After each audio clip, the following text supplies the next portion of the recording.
আসসালামু আলাইকুম বন্ধুরা, কেমন আছেন সবাই? গতকালকে রাত্রে আমরা কয়েকজন মিলে আবার সেই মানে বাইরের একটা চায়ের দোকানে চা খেতে গেছিলাম, যেটা আপনাদেরকে বারবার বলছি যে এই ভালুকার দিকে এক দোকান প্রায় এখান থেকে 10 কিলোমিটার দূরে এক জায়গায় ভালো মালাই চা বিক্রি করে, সেখানে গেছিলাম। ও আগে সেই ভিডিওটা দেখে আসেন বন্ধুরা।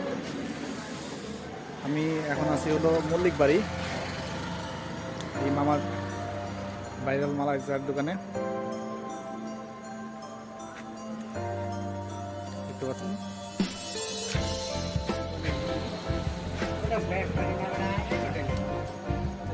ওইটা হলো এখন মনে করেন জাল চলতেছে, আর এটা হলো পরে আবার হবে না।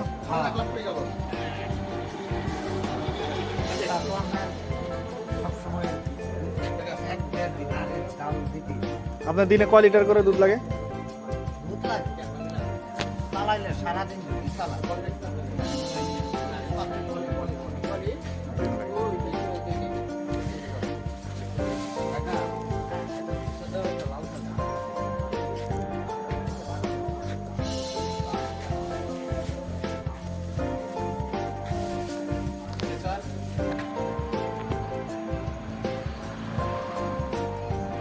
তুলতে হবে।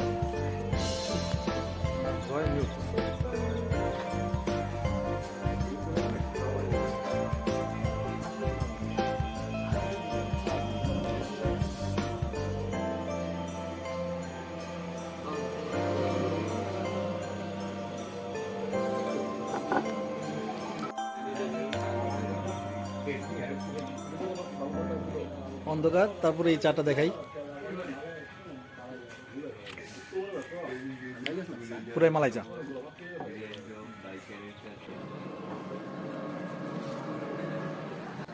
তো বন্ধুরা, কি দেখলেন?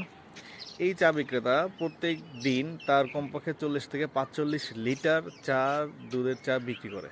শুধু দুধ দুধ 40 থেকে 45 লিটার দুধ এবং আদার্স আনুষঙ্গিক যেগুলো সেগুলো তো আছেই। আর এই চায়ের দোকানের চা খেতে দূর দূরান্ত থেকে মানুষ চা খাওয়ার জন্য আসে। আর ওটার প্লেসটা হলো মল্লিক বাড়ি, আমাদের এই ভালুকা থেকে মোটামুটি 8-10 কিলোমিটার দূরে। কালকে গাড়ি নিয়ে গেছিলাম। এই জন্যই আমি আপনাদেরকে বারবার যেটা বলি যে আসলে আমাদের মূল লক্ষ্য হলো টাকা ইনকাম করা। টাকা ইনকাম করাটা আমাদের মূল লক্ষ্য, সেহেতু ভাই লজ্জা করে কী হবে, তাই না? তার ওই দোকানে 2-3জন কর্মচারীও খাটতেছে, সে নিজে চা বিক্রি করতেছে। তো এখানে লজ্জা করার কিছু নাই। এরকমই আমাদের কোনো একটা জিনিস করতে হলে লজ্জা করা যাবে না, আমাদেরকে শুরু করতে হবে। তো ধন্যবাদ, ভালো থাকবেন, ইনশাল্লাহ দেখা হবে সামনে ভিডিওতে।